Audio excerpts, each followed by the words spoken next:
رات کے ٹھیک 10 بج رہے تھے۔ شہر کی سڑکیں حسن معمول شور سے بھری ہوئی تھیں، مگر احمد کے دل میں عجیب سی خاموشی تھی۔ وہ اپنی موٹر سائیکل پر دفتر سے گھر کی طرف جا رہا تھا، مگر آج اس کے ذہن میں بار بار ایک ہی سوال گونج رہا تھا: کیا میں نے صحیح فیصلہ کیا ہے؟ احمد ایک درمیانے طبقے کے گھرانے سے تعلق رکھتا تھا۔ باپ ریٹائرڈ ملازم اور ماں گھریلو خاتون تھیں۔ احمد ہی گھر کی واحد امید تھا۔ اس نے بڑی محنت سے تعلیم حاصل کی، پھر ایک پرائیویٹ کمپنی میں نوکری مل گئی۔ تنخواہ کم تھی، مگر عزت کی روزی تھی۔ مسئلہ وہاں شروع ہوا جب احمد کے بچپن کے دوست سلمان نے اسے ایک پیشکش دی۔ یار احمد، اتنی محنت کر کے کیا مل رہا ہے؟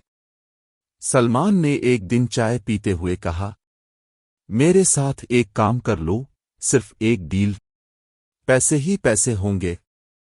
احمد نے چونک کر اس کی طرف دیکھا۔ کیسا کام؟ سلمان مسکرایا، بس تھوڑا سا رسک ہے، لیکن فائدہ بہت ہے، کسی کو نقصان نہیں ہوگا۔ احمد کے دل میں ہلکی سی بے چینی پیدا ہوئی۔ رسک سے ڈر لگتا تھا۔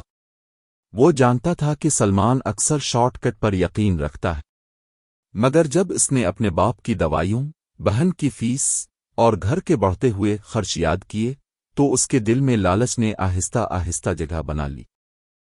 اس رات احمد دیر تک سو نہ سکا۔ ایک طرف ایمانداری، سکون اور صاف راستہ تھا، دوسری طرف ایک غلط مگر آسان راستہ جو وقتی خوشحالی کا وعدہ کر رہا تھا۔ آخرکار احمد نے غلط فیصلہ کر لیا۔ اگلے دن وہ سلمان کے ساتھ اس کام میں شامل ہو گیا۔ شروع میں سب کچھ آسان لگا۔ چند دنوں میں اس کے ہاتھ میں اتنے پیسے آ گئے جو اس نے کبھی ایک ساتھ نہیں دیکھے تھے۔ گھر میں خوشی لوٹ آئی۔ ماں نے دعا دی، باپ نے فخر سے دیکھا، بہن کی فیس ادا ہو گئی۔ احمد نے خود کو تسلی دی، بس ایک بار، پھر چھوڑ دوں گا۔ لیکن غلط فیصلوں کی سب سے بڑی حقیقت یہ ہوتی ہے کہ وہ ایک بار میں ختم نہیں ہوتے۔ وقت کے ساتھ وہ کام بڑھتا گیا۔ اب یہ صرف پیسے کا معاملہ نہیں رہا تھا، بلکہ خوف، جھوٹ اور چھپنے کا کھیل بن چکا تھا۔ احمد کی راتوں کی نیند الفاڑ گئی۔ ذرا سی آواز پر چونک جاتا، ہر اجنبی چہرہ اسے شک کی نظر سے دیکھتا محسوس ہوتا۔ ایک دن دفتر سے واپسی پر اس نے دیکھا کہ 2 لوگ اس کا پیچھا کر رہے ہیں۔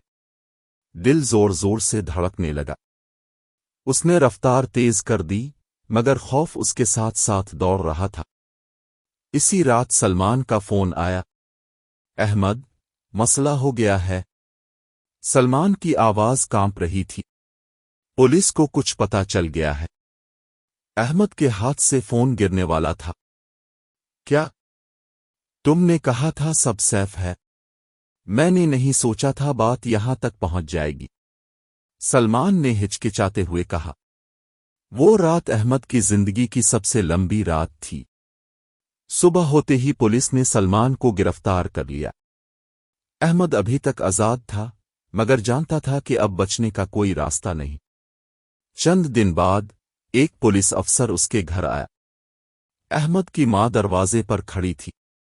بیٹا احمد گھر پر ہے۔ اس لمحے احمد کو یوں لگا جیسے زمین اس کے پاؤں کے نیچے سے نکل گئی ہو۔ اس نے اپنی ماں کی آنکھوں میں سوال، خوف اور امید ایک ساتھ دیکھے۔ تھانے میں بیٹھا احمد بار بار یہی سوچتا رہا، اگر میں اس دن نہیں کہہ دیتا تو آج یہاں نہ ہوتا۔ تحقیقات کے دوران احمد کو معلوم ہوا کہ اس کے ایک فیصلے نے صرف اس کی نہیں بلکہ پورے خاندان کی زندگی بدل دی ہے۔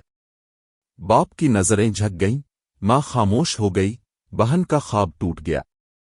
کچھ مہینوں بعد عدالت نے فیصلہ سنایا۔ احمد کو سزا ملی، مگر سلمان کو اس سے زیادہ۔ جیل کی سلاخوں کے پیچھے بیٹھا احمد اکثر نوجوانوں کے چہروں کو دیکھتا اور دل ہی دل میں کہتا، زندگی میں کبھی کبھی ایک غلط فیصلہ پوری زندگی کا حساب بدل دیتا ہے۔ سزا پوری ہونے کے بعد احمد باہر آیا۔ وہی شہر، وہی سڑکیں، مگر وہ خود پہلے جیسا نہیں تھا۔ اس نے دوبارہ نئی شروعات کی۔ ایک چھوٹی سی نوکری، کم تنخواہ، مگر صاف دل کے ساتھ۔ اب جب بھی کوئی شارٹ کٹ کی بات کرتا، احمد مسکرا کر کہتا، میں ایک غلط فیصلہ کر چکا ہوں، دوبارہ نہیں۔ اور یہی اس کہانی کا سبق تھا۔ آسان راستہ ہمیشہ درست نہیں ہوتا، اور ایک غلط فیصلہ برسوں کی قیمت مانگ سکتا ہے۔